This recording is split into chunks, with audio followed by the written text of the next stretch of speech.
ओम नमो भगवते वासुदेवाय। 60मो अध्याय श्री कृष्ण रुक्मिणी संवाद। श्री शुकदेवजी कहे छे, परीक्षित, एक दिवस समस्त जगतना परम पिता अने ज्ञानदाता भगवान श्री कृष्ण रुक्मिणीजीना पलंग पर आरामथी बैठा हता। भीष्मक नंदिनी श्री रुक्मिणीजी सखीओनी साथे पतिदेव श्री कृष्णनी सेवा करी रह्या हता। तेमने चामर ढोળી रह्या हता। परीक्षित, जे सर्वशक्तिमान भगवान क्रीडा मात्रथी ज आ जगतनी रचना, रक्षा अने प्रलय करे छे, तेज अजन्मा प्रभु पोतानी बनावेली धर्म मर्यादाओनी रक्षा करवा माटे यादव कुळमां अवतरेला छे। रुक्मिणीजीनो महल अति सुंदर हतो। तेमा उज्जवल मोतीओनी माळाओ, लटकावेला चंद्रवा तथा मणिमय दीवડાઓ जगमगी रह्या हता। मालतीना पुष्पोनी सेरोथी चारे तरफनी दिवालो सजावी हती। ते सुगंधित पुष्पो पर भमराओना वृंद गुंजार करी रह्या हता। सुंदर सुंदर झरूखानी झाड़ीओना छिद्रोमांथी चंद्रना शुभ्र किरणो महेलनी अंदर प्रसरी रह्या हता। बगीचाना पारिजात वृक्षोनो सुगंधित, शीतळ अने मंद वायु मन प्रसन्न करी रह्यो हतो। झाड़ीओना छिद्रोमांथी अगरनो धूप बहार निकली रह्यो हतो। आवा सुंदर महेलना दूधना फीण जेवा कोमळ अने उज्जवल बिछानाथी युक्त सुंदर पलंग पर भगवान श्री कृष्ण बहुज आनंदथी बिराजेला हता। अने रुक्मिणीजी त्रिलोकनाथने पति रूपे प्राप्त करीने तेमनी सेवा करी रह्या हता। रुक्मिणीजीए पोतानी सखीना हाथमांथी रत्नोनी दांडीवाळुं चामर लई लीधुं अने सुंदर अंगोवाळा लक्ष्मी रूप देवी रुक्मिणीजी ते चामर ढोळीने भगवाननी सेवा करवा लाग्या। तेमना करकमळना अग्रभागमां मणिजणित वींटीओ, कंकण तथा हाथमां चामर शोभी रह्युं हतुं। चरणोमां मणिजड़ित झांझर जणकार करी रह्या हता। साड़ीना पालवमां छुपायेला वक्षस्थळ स्थळ परना केसरनी ललीमांथी तेमनो हाथ पण लाल लाल जणातो हतो अने चमकी रह्यो हतो। नितंब भागमां बहुमूल्य मेखलानी सेरो लटकती रही हती। आ प्रमाणे तेओ भगवान पासे बेसीने तेमनी सेवामां परोवायेला हता। रुक्मिणीजीना वाकड़िया वाळनी लटो, कानना कुंडळो अने गळामां पहेरेलो सोनानो हार वगैरे अत्यंत विलक्षण जणाता हता।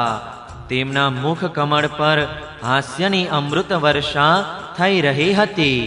आ रुक्मिणीजी अलौकिक लावण्य धरावता स्वयं लक्ष्मीजी ज तो छे। तेमणे ज्यारे जोयुं के भगवानने लीलापूर्वक मनुष्य जेवुं शरीर धारण कर्युं छे, त्यारे तेमणे पण तेमने अनुरूप शरीर धारण करी लीधुं। भगवान श्री कृष्ण आ जोईने बहु प्रसन्न थया के रुक्मिणीजी मारे परायण छे, मारामां तेमनो अनन्य प्रेम छे। त्यारे तेमणे बहु प्रेमपूर्वक हसीने तेमने कह्युं। भगवान श्री कृष्णे कह्युं, राजकुमारी, मोटा मोटा राजाओ के जेमनी पासे लोकपालो जेवुं ऐश्वर्य अने संपत्ति छे, जे मोटा प्रभावशाળી अने सर्वश्रेष्ठ छे, तथा रूप, उदारता तथा बळमां पण बधाथी मोखरे छे, ते तमारी साथे लग्न करवा इच्छता हता। एटલું જ नहीं, तमारा पिता अने भाई पण तेमनी साथे तमारो विवाह करवा चाहता हता, त्यां सुधी के तेमणे तमारुं सगपण पण करी दीधुं हतुं।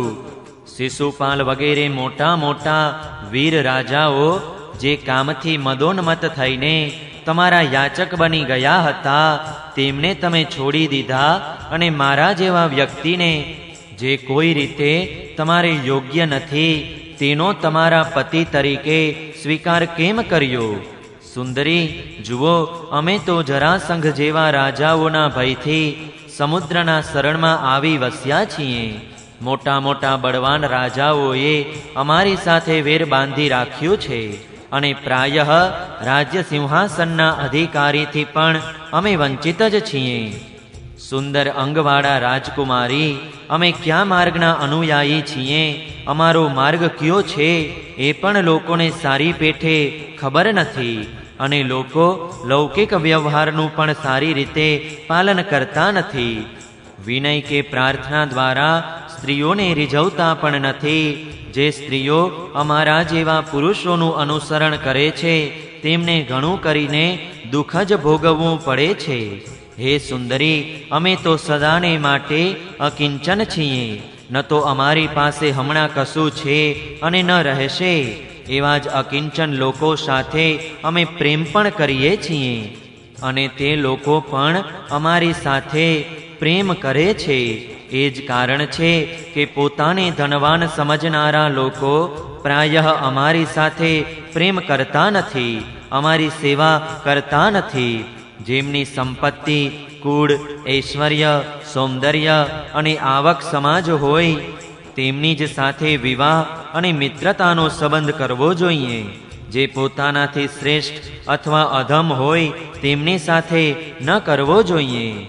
વિદર્ભ રાજકુમારી, તમે તમારા ટૂંકા વિચારોને લીધે આ બાબતનો વિચાર ન કર્યો, અને જાણ્યા વિના ભિખારીઓ પાસેથી મારી ખોટી પ્રશંસા સાંભળીને ગુણરહિત એવા મને પસંદ કરી લીધો. હજી પણ કાંઈ બગડી ગયું નથી.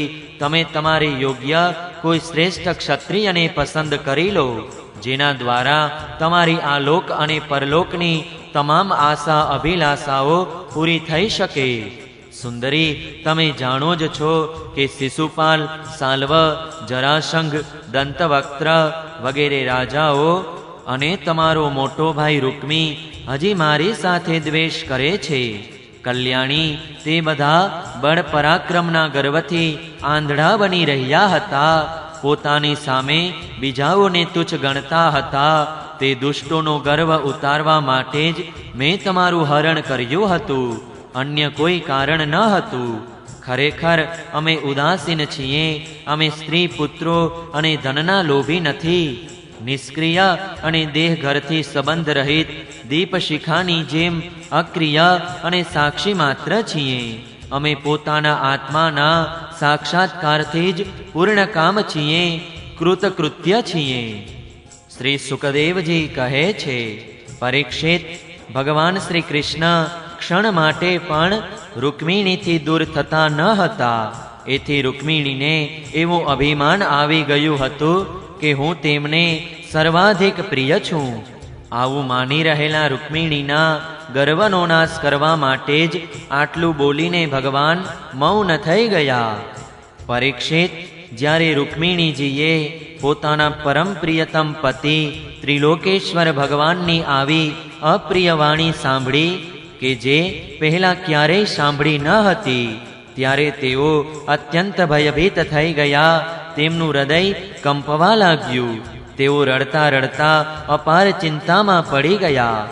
રક્તવર્ણા નખની કાંતિથી દીપતા કોમળ ચરણ નખથી ધરણીને ખોતરતા અંજન આંજેલા નયનોમાંથી કાજળ મિશ્રિત શ્યામ અશ્રુઓ વડે કેસર કંકુથી અલંકૃત કરેલા વક્ષસ્થળને ભીંજવતા મોઢું નીચે લટકાવીને અત્યંત વ્યાકુળ થઈ મૌન થઈ ગયા.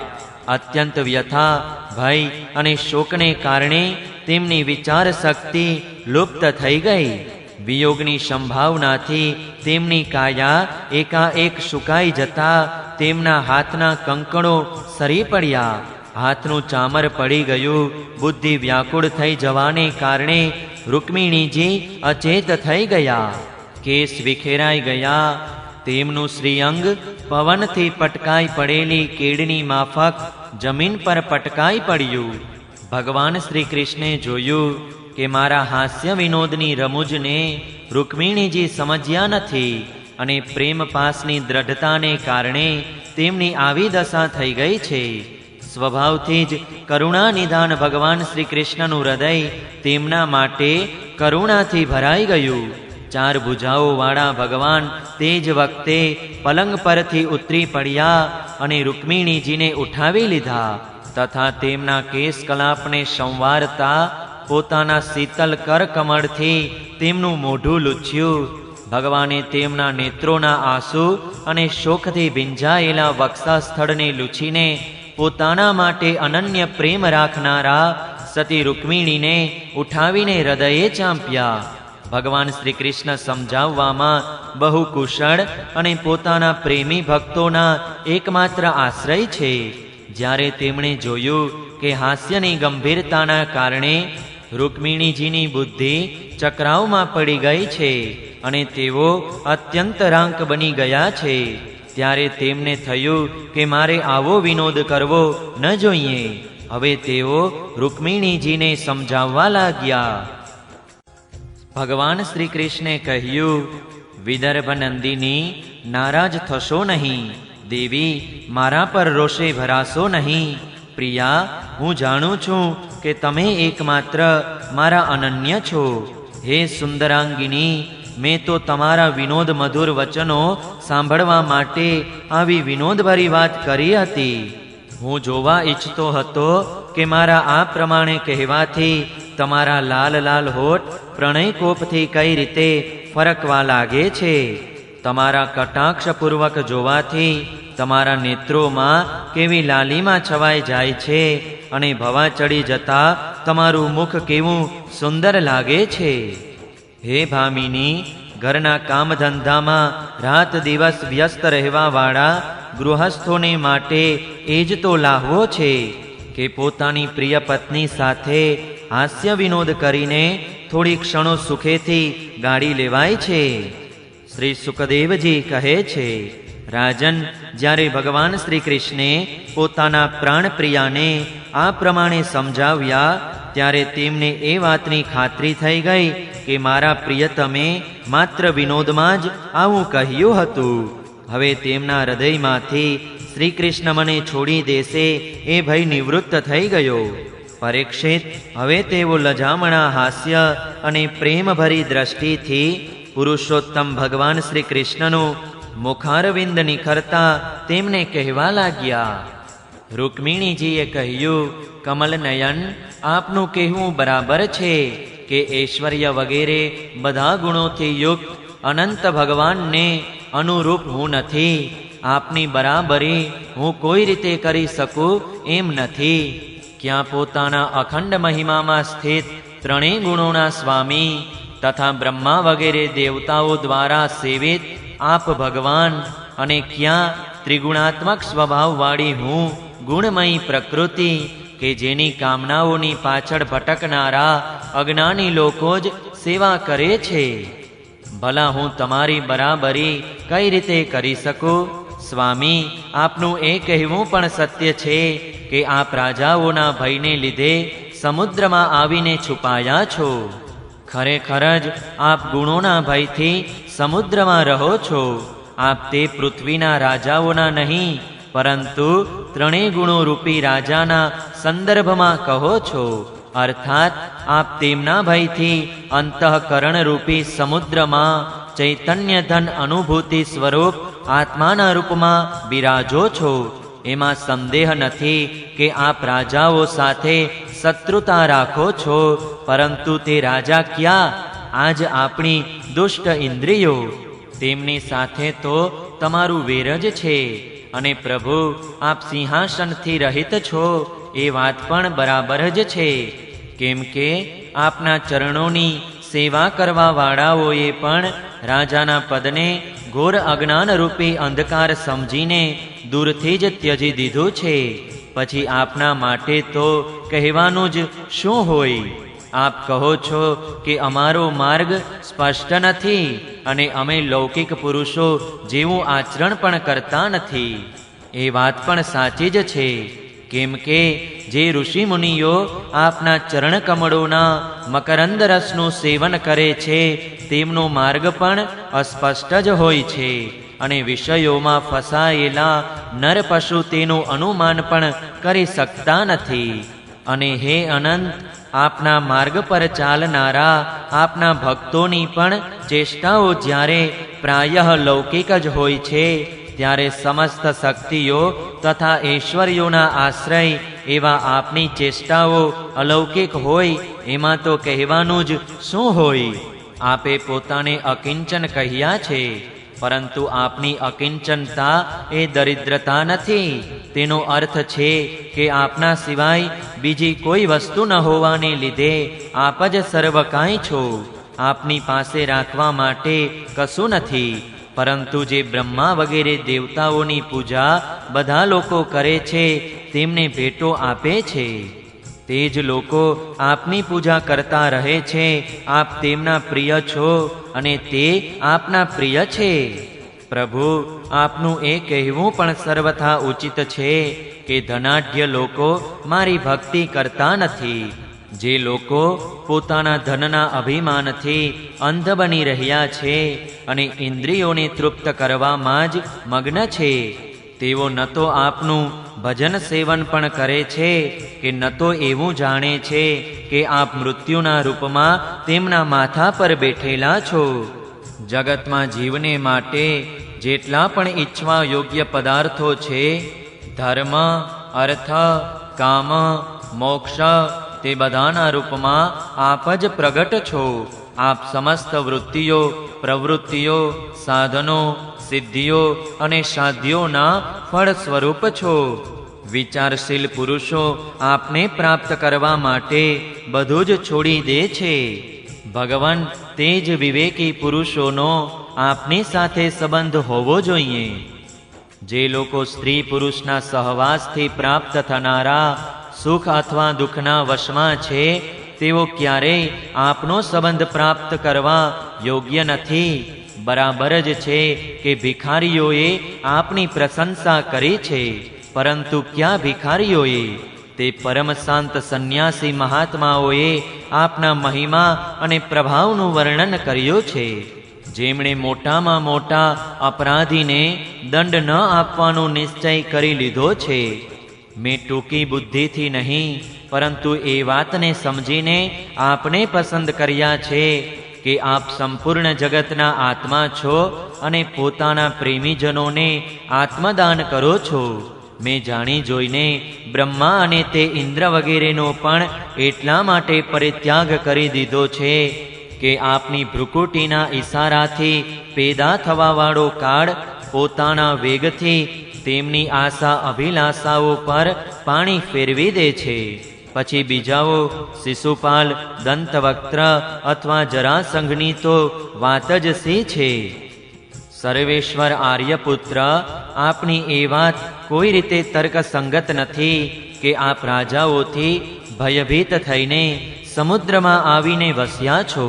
કેમ કે આપે માત્ર આપણા સારંગ ધનુષ્યના ટંકારથી મારા લગ્ન સમયે આવેલા સમસ્ત રાજાઓને ભગાડીને આપના ચરણોમાં સમર્પિત એવી મુજ દાસીને એ રીતે હરી લીધી, જેમ સિંહ પોતાના કર્કશ ધ્વનિથી વનના પશુઓને ભગાડીને પોતાનો ભાગ લઈ આવે છે.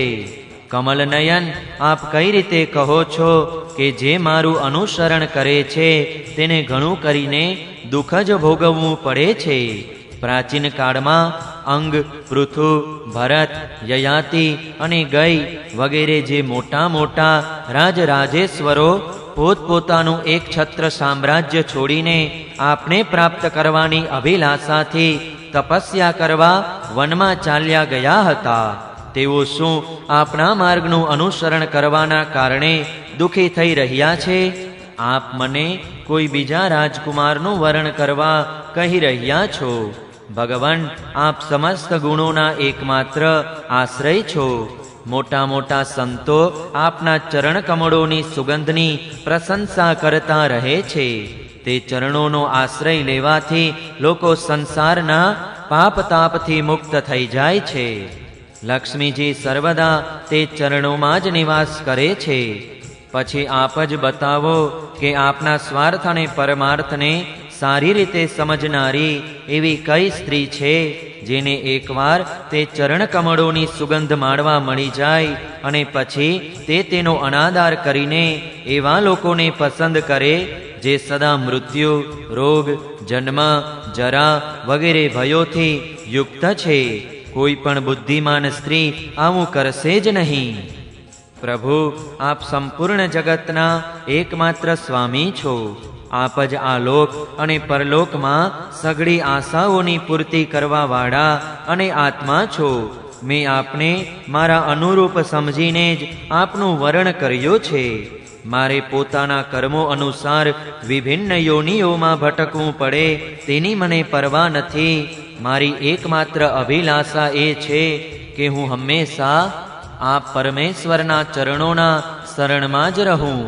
હે અચ્યુત, શત્રુસૂદન, ગધેડાની જેમ ધન માટે વૈતરું કરવાવાળા, બળદની જેમ ગૃહસ્થોના કામકાજમાં જોડાયેલા રહીને કષ્ટ ઉઠાવનારા, કૂતરાની જેમ તિરસ્કાર સહન કરવાવાળા, બિલાડા જેવા કૃપણ અને હિંસક તથા ખરીદેલા નોકરની જેમ સ્ત્રીની સેવા કરવાવાળા, જે રાજાઓના માટે આપે મને સંકેત કર્યો છે, તેઓ તો એવી અભાગણી સ્ત્રીઓના પતિ થાય, જેના કાનોમાં ભગવાન શંકર, બ્રહ્મા વગેરે દેવેશ્વરોની સભામાં ગવાનારી આપની લીલા કથાઓએ પ્રવેશ કર્યો નથી. આ મનુષ્યનું શરીર જીવતું હોવા છતાં મૂળદા જેવું જ છે. ઉપરથી ચામડી, દાઢી, મૂછ, રૂવાટા, નખ અને વાળથી ઢંકાયેલું છે, પરંતુ તેની અંદર માંસ, હાડકાં, રક્ત, કીડા, મલ, મૂત્ર, કફ, પિત્ત અને વાયુ ભરાયેલા છે. અને તે જ મૂર્ખ સ્ત્રી પોતાનો પતિ સમજીને સેવા કરે છે, જેને ક્યારેય આપના ચરણારવિંદના મકરંદની સુગંધ લીધી નથી. કમલનયન, આપ આત્મા રામ છો, તેથી આપની દ્રષ્ટિ મારા પ્રત્યે વિશેષ રૂપે આકર્ષિત થાય એ આપના માટે જરૂરી નથી. તેથી આપનું ઉદાસીન રહેવું સ્વાભાવિક છે. તેમ છતાં આપના ચરણકમળોમાં મારો દ્રઢ અનુરાગ રહે એ જ મારી અભિલાષા છે. જ્યારે આપ આ સંસારની અભિવૃદ્ધિ માટે ઉત્કટ રજોગુણનો સ્વીકાર કરીને મારી તરફ જુઓ છો, ત્યારે તે પણ આપનો પરમ અનુગ્રહ જ છે. મધુસૂદન, આપે કહ્યું કે કોઈ અનુરૂપ વરનું વરણ કરી લો. હું આપની આ વાતને પણ અસત્ય માનતી નથી.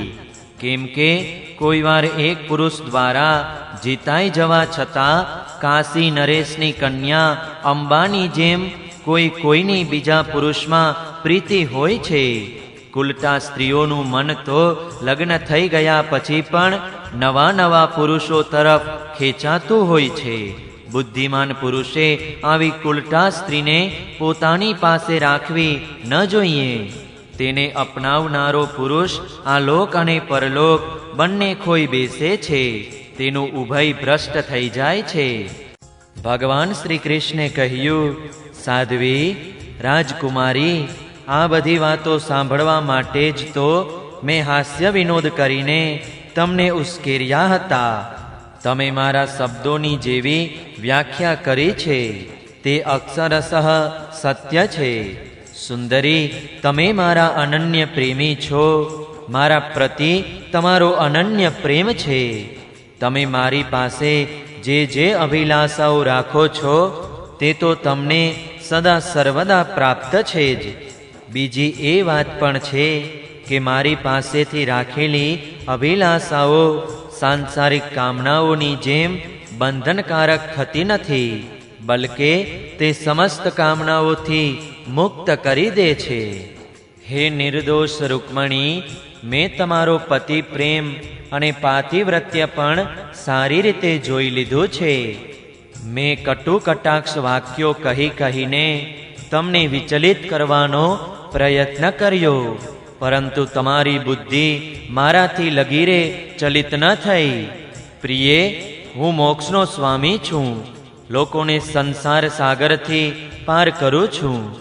જે લોકો સકામ ભાવથી અનેક પ્રકારના વ્રત તપ કરીને દાંપત્ય જીવનમાં સુખની અભિલાષાથી મારી ભક્તિ કરે છે, તેઓ મારી માયાથી મોહિત છે.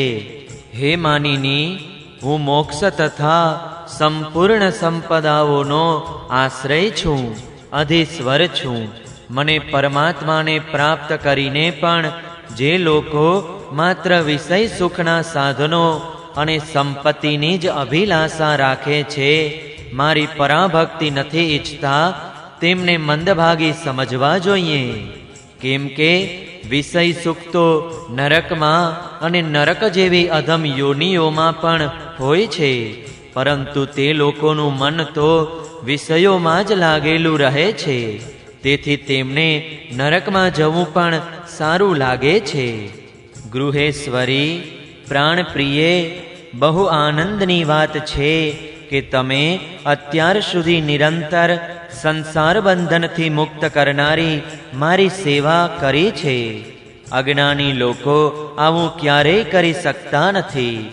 જે સ્ત્રીઓનું ચિત્ત દૂષિત કામનાઓથી ભરેલું છે અને જે પોતાની ઇન્દ્રિયો તૃપ્ત કરવાના જ કામમાં ડૂબેલી રહેવાને લીધે અનેક પ્રકારના છલ કપટ રચે છે, તેમના માટે તો આમ કરવું વધારે મુશ્કેલ છે. માનીની, મને મારા ઘરમાં તમારા જેવો પ્રેમ કરનારી પત્ની બીજી કોઈ દેખાતી નથી. કેમ કે જ્યારે તમે મને જોયો જ ન હતો, માત્ર મારી પ્રશંસા સાંભળી હતી, ત્યારે પણ તમારા લગ્નમાં આવેલા રાજાઓની ઉપેક્ષા કરીને તમે બ્રાહ્મણ દ્વારા મારી પાસે ગુપ્ત સંદેશો મોકલ્યો હતો. તમારું હરણ કરતી વેળાએ મેં તમારા ભાઈને યુદ્ધમાં જીતી તેને કુરૂપ કરી દીધો હતો, અને અનિરુદ્ધના લગ્નોત્સવમાં સોગટાબાજી રમતી વખતે બલરામજીએ તો તેને મારી જ નાખ્યો. પરંતુ અમારાથી વિયોગ થઈ જવાની આકાંક્ષાથી તમે મૌન રહીને તે બધું દુઃખ સહી લીધું.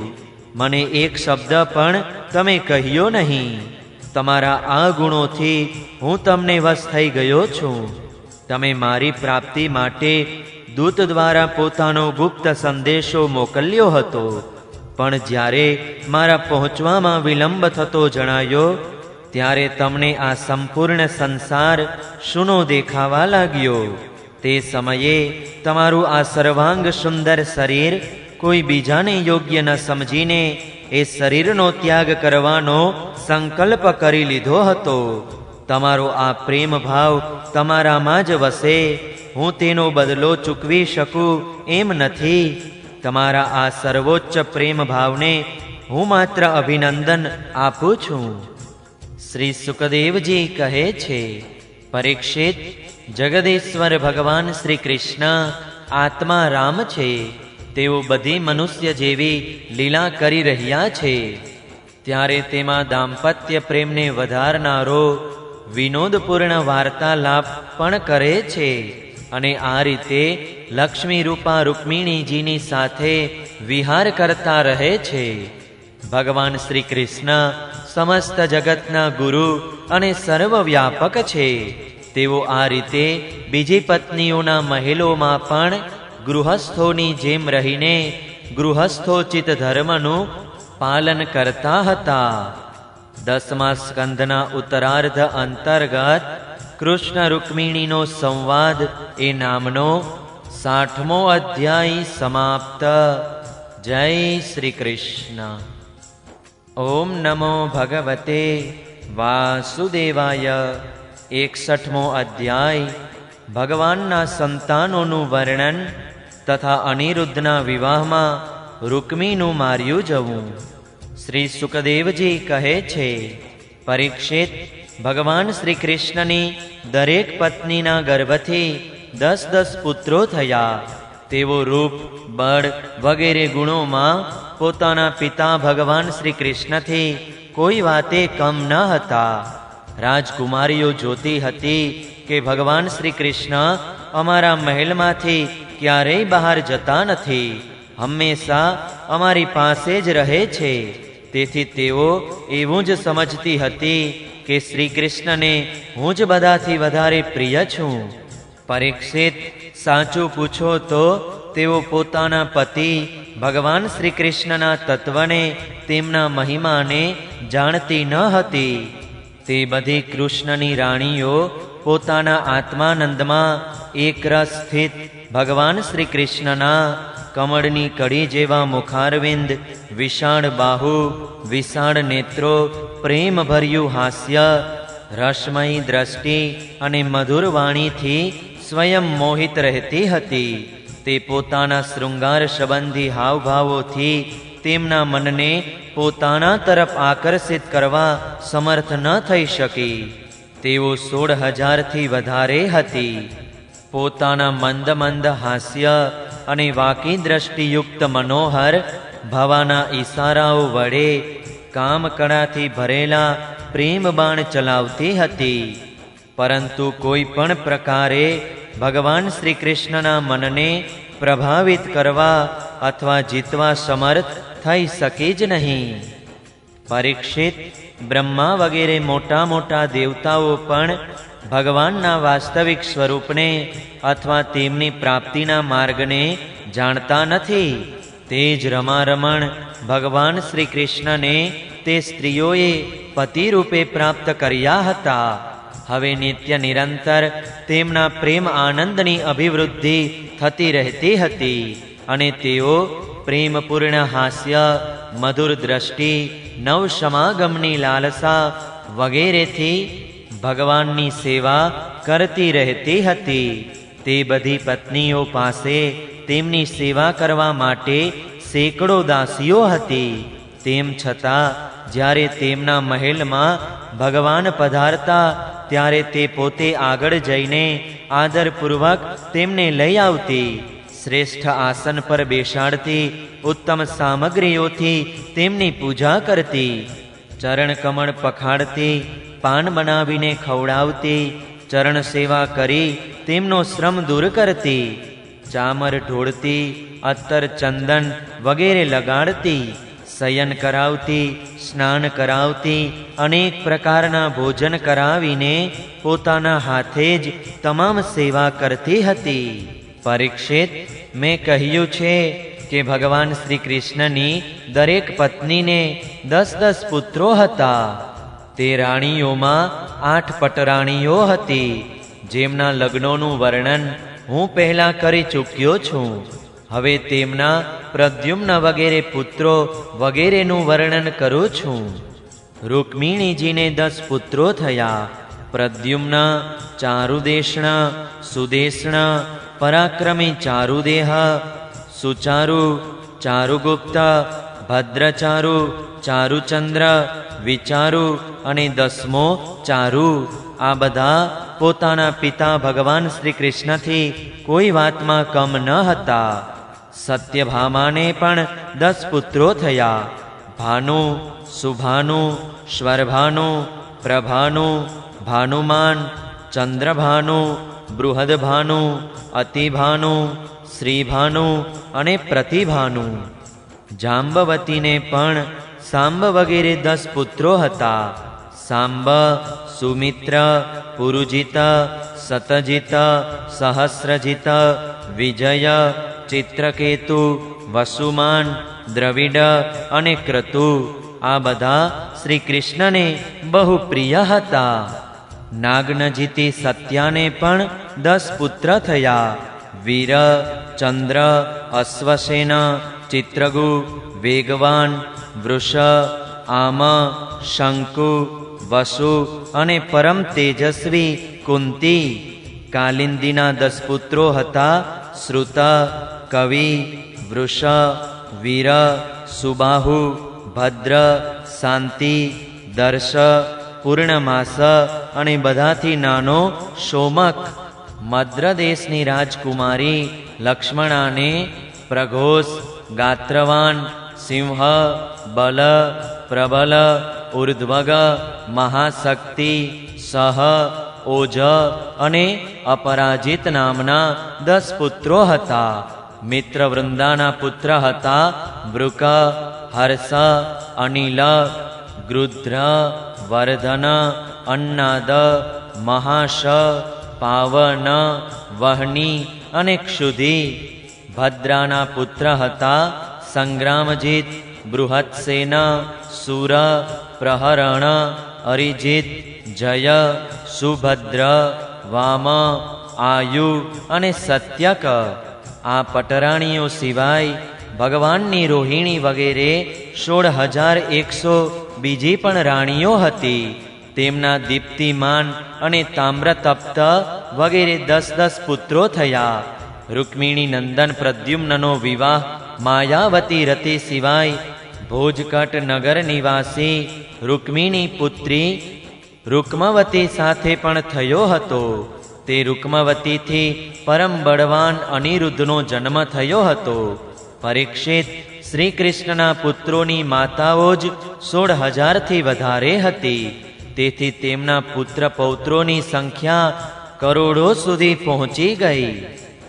રાજા પરીક્ષિતે પૂછ્યું, પરમ જ્ઞાની મુનીશ્વર, ભગવાન શ્રી કૃષ્ણે રણભૂમિમાં રૂક્મીનો ભારે તિરસ્કાર કર્યો હતો. તેથી તે હંમેશા એ લાગ જોતો હતો કે અવસર મળતા જ શ્રી કૃષ્ણને મારી નાખું.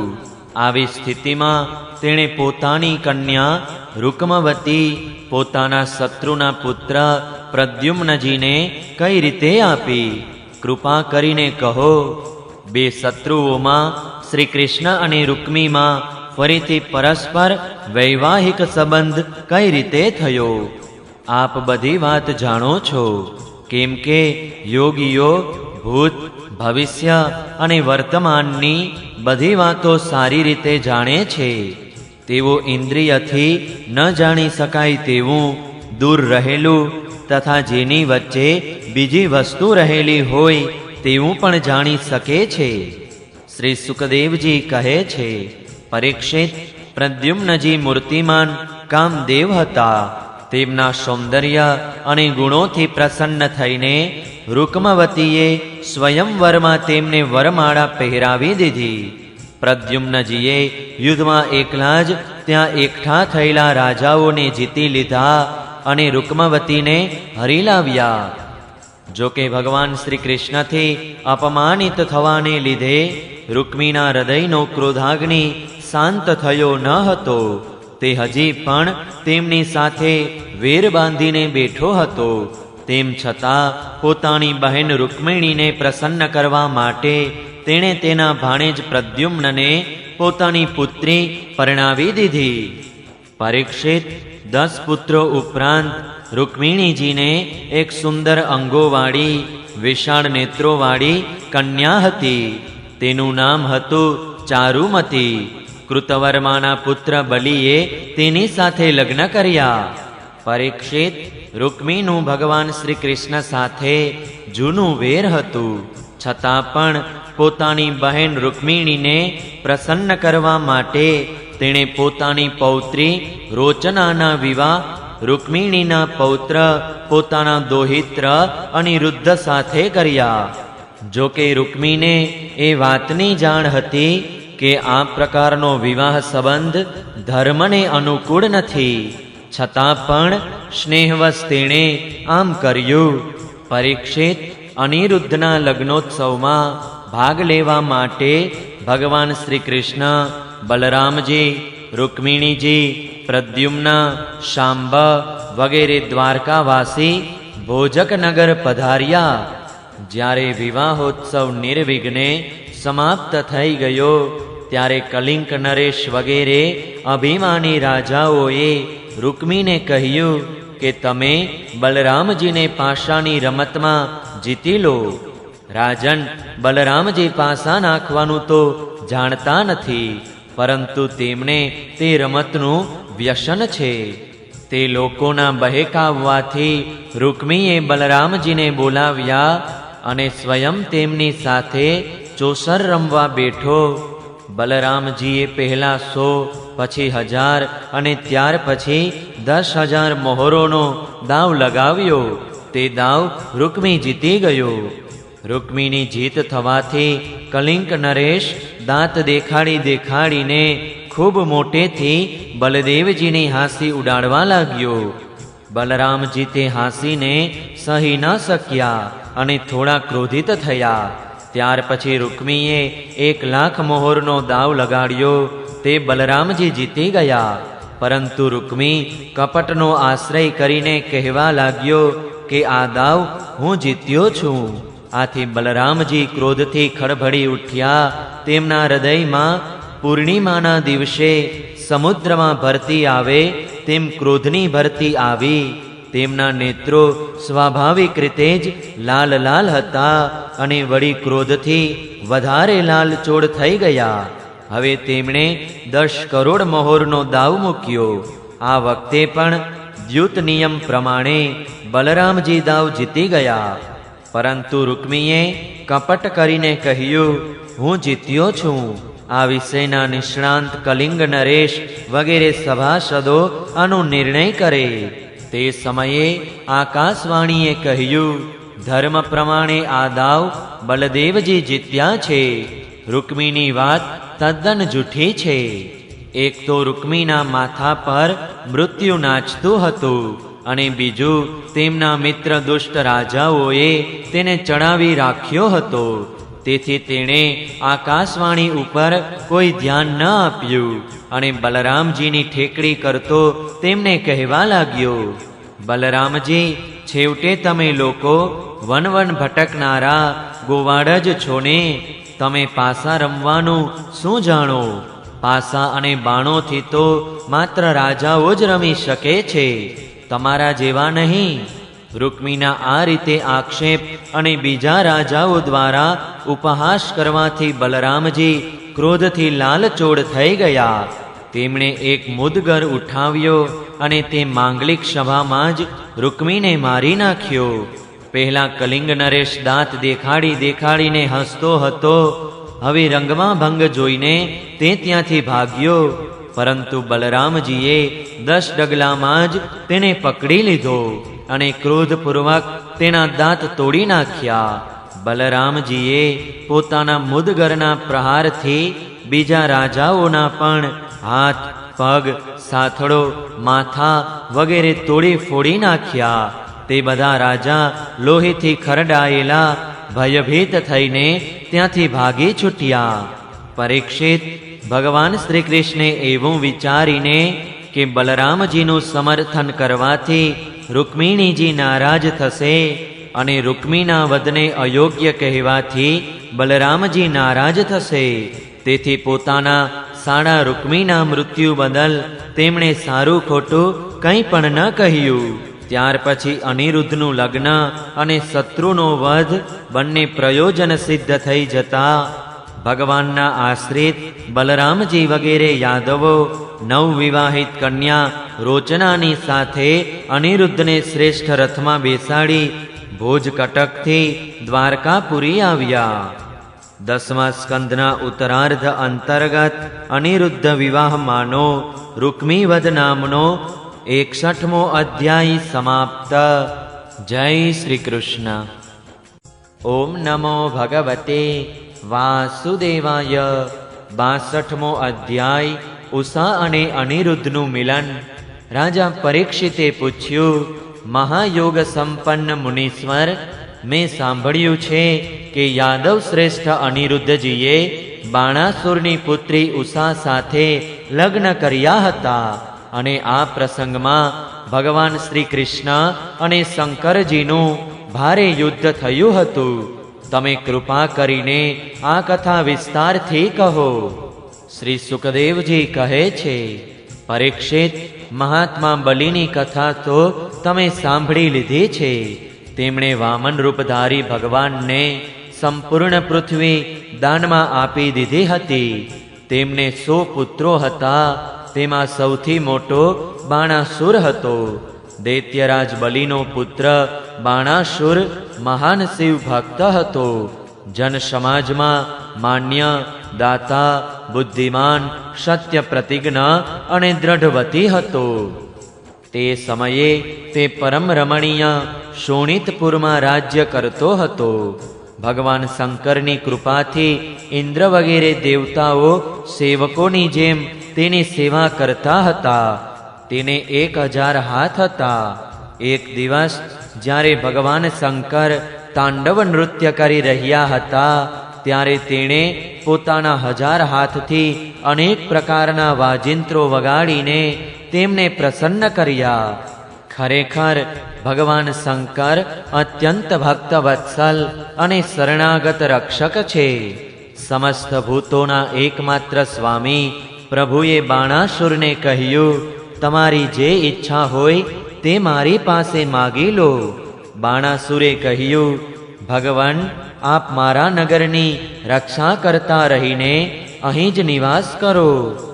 એક દિવસ બળ પરાક્રમના ગર્વમાં મદમસ્ત બાણાસુરે પોતાની સમીપ જ ઊભેલા ભગવાન શંકરજીના ચરણકમળોને સૂર્ય જેવા પ્રકાશમાન મુગટોનો સ્પર્શ કરી પ્રણામ કર્યા અને કહ્યું, દેવાધિદેવ, આપ સમસ્ત ચરાચર જગતના ગુરુ અને ઈશ્વર છો.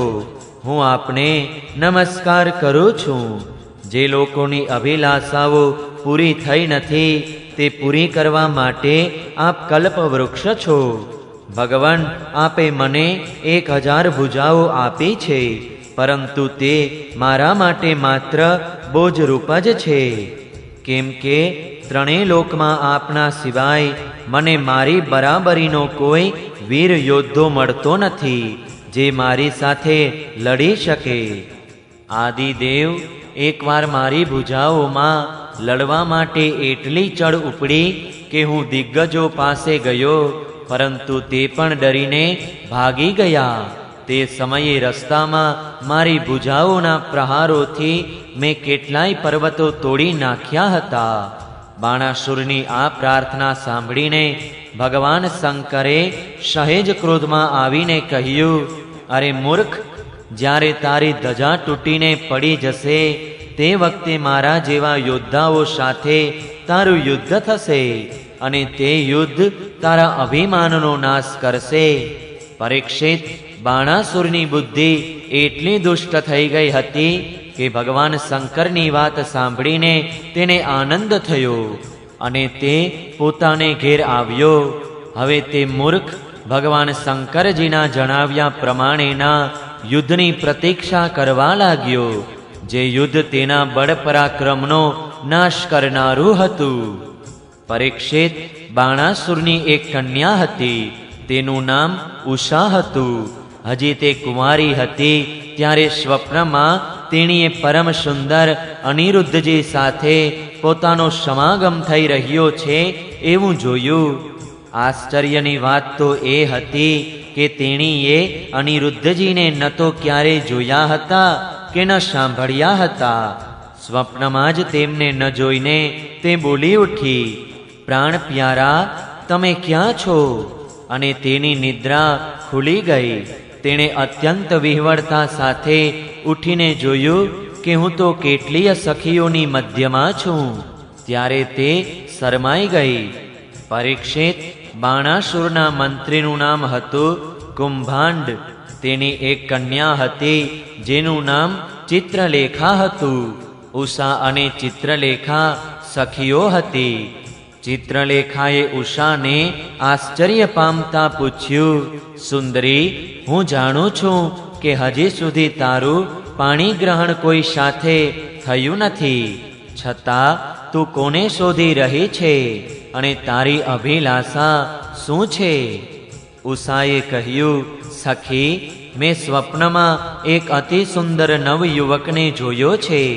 તેના શરીરનો વર્ણ શ્યામ જેવો છે, નેત્ર કમળપત્ર જેવા છે, શરીર પર પીળું પીતાંબર પહેર્યો છે, લાંબી ભુજાઓ છે અને તે સ્ત્રીઓનું ચિત્ત ચોરનારો છે.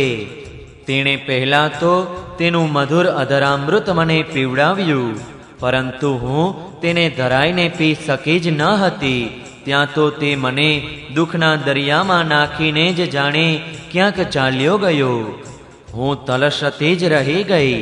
સખી, હું મારા તે પ્રાણવલ્લભને શોધી રહી છું. ચિત્રલેખાએ કહ્યું, સખી, જો તારો ચિત્તચોર ત્રિલોકમાં ક્યાંય પણ હશે અને તેને તું ઓળખી શકે તો તારી વિહર વ્યથા હું જરૂર શાંત કરી દઈશ. હું ચિત્રો બનાવું છું, તું તારા પ્રાણવલ્લભને ઓળખીને કહી દે, પછી તેને હું ગમે ત્યાંથી અવશ્ય લાવી આપીશ. આમ કહીને ચિત્રલેખાએ દેવો, ગંધર્વો, સિદ્ધો, ચારણો, સર્પો, દૈત્યો, વિદ્યાધરો, યક્ષો તથા મનુષ્યોના ચિત્રો બનાવ્યા. મનુષ્યોમાં તેણે વૃષ્ણિકુલના વસુદેવજીના પિતા સૂર, સ્વયં વસુદેવજી, બલરામજી અને ભગવાન શ્રી કૃષ્ણ વગેરેના ચિત્રો બનાવ્યા. પ્રદ્યુમ્નજીનું ચિત્ર જોતા જ ઉષા શરમાઈ ગઈ. પરીક્ષિત, જ્યારે તેણે અનિરુદ્ધજીનું ચિત્ર જોયું ત્યારે તો શરમથી તેનું માથું નીચું થઈ ગયું. પછી મંદ મંદ હસીને તે બોલી, મારા તે પ્રાણવલ્લભ આજ છે. પરીક્ષિત, ચિત્રલેખા યોગીની હતી. તે જાણી ગઈ કે આ ભગવાન શ્રી કૃષ્ણના પૌત્ર છે. હવે તે આકાશ માર્ગે રાત્રિના સમયે જ ભગવાન શ્રી કૃષ્ણ દ્વારા સુરક્ષિત દ્વારકાપુરીમાં ગઈ. ત્યાં અનિરુદ્ધજી સુંદર પલંગમાં સૂઈ રહ્યા હતા. ચિત્રલેખા યોગ સિદ્ધિના પ્રભાવથી તેમને ઉપાડીને શોણિતપુર લઈ આવી અને પોતાની સખી ઉષાને તેના પ્રિયતમના દર્શન કરાવી દીધા.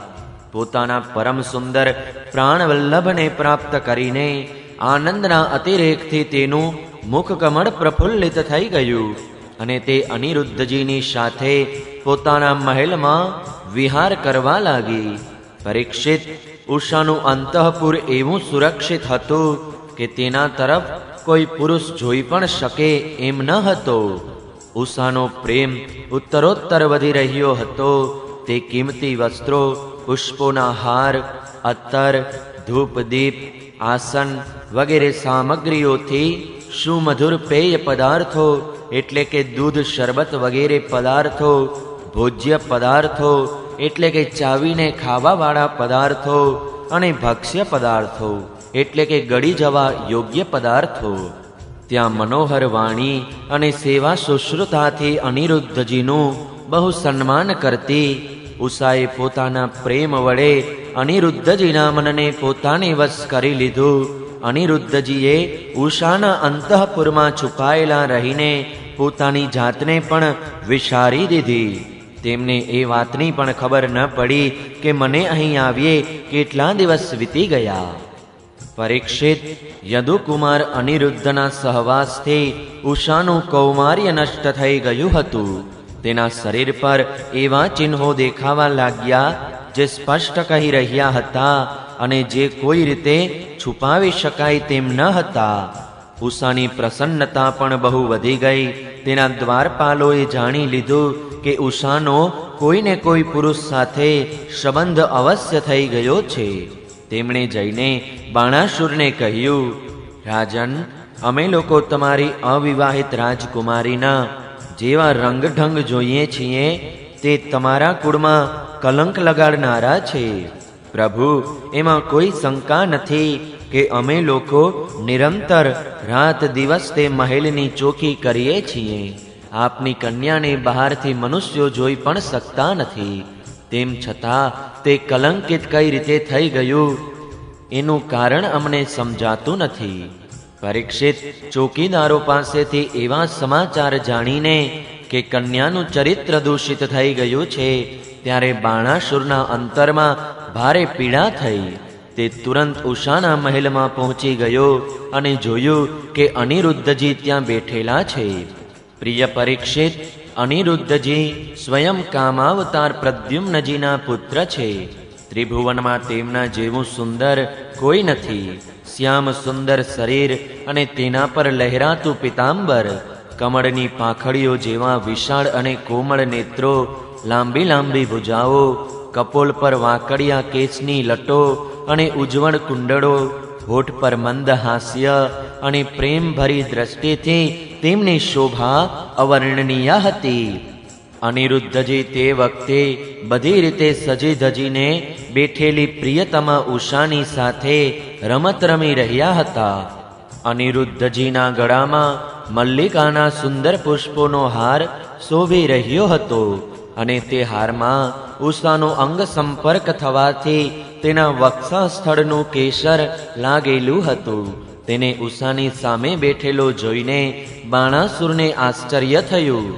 જ્યારે અનિરુદ્ધજીએ જોયું કે બાણાસુર ઘણા બધા આક્રમક શસ્ત્ર અસ્ત્રથી સુસજ્જ વીર સૈનિકોની સાથે મહેલમાં આવી ગયો છે, ત્યારે તેઓ એક લોખંડનો પરિધ લઈને તેમની સામે ઊભા થઈ ગયા. બાણાસુરની સાથે આવેલા સૈનિકો તેમને પકડવા માટે જેમ જેમ તેમની તરફ જતા તેમ તેમ તેઓ તેમને પ્રહાર કરીને પાડી દેતા. બરાબર એ રીતે જેમ શુવરોના ટોળાનો નાયક કૂતરાઓને મારી નાખે, અનિરુદ્ધના પ્રહારથી તે સૈનિકોના માથા, ભુજાઓ, સાથળો વગેરે અંગો તૂટી ફૂટી ગયા. જે બચ્યા હતા તે બધા ત્યાંથી ભાગી ગયા. જ્યારે બળવાન બાણાસુરે જોયું કે આ તો મારી સેનાનો સંહાર કરી રહ્યો છે, ત્યારે તેણે ભયંકર ક્રોધિત થઈને અનિરુદ્ધજીને નાગપાશથી બાંધી દીધા. ઉષાએ જ્યારે સાંભળ્યું કે તેના પ્રિયતમને બાંધી દેવામાં આવ્યા છે, ત્યારે તે બહુ જ શોક અને વિષાદથી વિહ્વળ થઈ ગઈ. તે રડવા લાગી. 10મા સ્કંદના ઉત્તરાર્ધ અંતર્ગત અનિરુદ્ધ બંધન નામનો 62મો અધ્યાય સમાપ્ત. જય શ્રી કૃષ્ણ. ઓમ નમો ભગવતે વાસુદેવાય. 63મો અધ્યાય. ભગવાન શ્રી કૃષ્ણ સાથે બાણાસુરનું યુદ્ધ.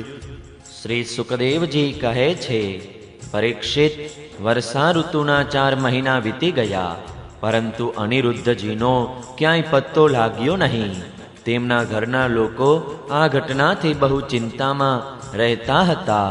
એક દિવસ નારદજીએ આવીને અનિરુદ્ધજીનું સોણિતપુર જવું, ત્યાં બાણાસુરના સૈનિકોને હરાવવા અને પછી નાગપાશથી બંધાઈ ગયાના બધા સમાચાર કહ્યા.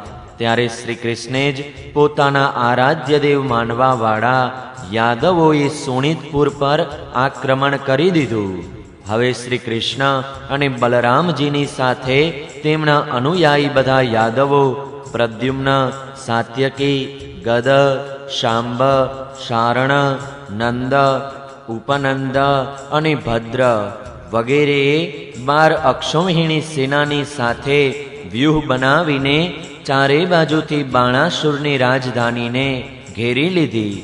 જ્યારે બાણાસુરે જોયું કે યાદવોની સેનાએ નગરના ઉદ્યાનો, કિલ્લા કોઠા તથા દરવાજા તોડવા માંડ્યા છે, ત્યારે તે બહુ જ ક્રોધિત થઈને 12 અક્ષૌહિણી સેના સાથે નગરમાંથી બહાર નીકળ્યો. બાણાસુરના પક્ષમાં સાક્ષાત ભગવાન શંકર વૃષભરાજ નંદી પર બેસીને પોતાના પુત્ર કાર્તિકેય અને ગણોની સાથે રણભૂમિમાં પધાર્યા અને તેમણે ભગવાન શ્રી કૃષ્ણ અને બલરામજીની સાથે યુદ્ધ કર્યું. પરીક્ષિત, તે યુદ્ધ એટલું અદ્ભુત અને ભયંકર થયું કે તેને જોનારાના રૂવાટા ઊભા થઈ જતા હતા. ભગવાન શ્રી કૃષ્ણ સાથે શંકરજી અને પ્રદ્યુમ્નજી સાથે કાર્તિકેયજી યુદ્ધ કરતા હતા. બલરામજી સાથે કુંભાંડ અને કુંભકર્ણનું યુદ્ધ થયું. બાણાસુરના પુત્ર સાથે શાંબ અને સ્વયં બાણાસુર સાથે સાત્યકી યુદ્ધ કરવા લાગ્યા. બ્રહ્મા વગેરે મોટા મોટા દેવતાઓ, ઋષિ મુનિઓ, સિદ્ધો, ચારણો, ગંધર્વો, અપ્સરાઓ અને યક્ષો વિમાનોમાં બેસીને યુદ્ધ જોવા આવી પહોંચ્યા.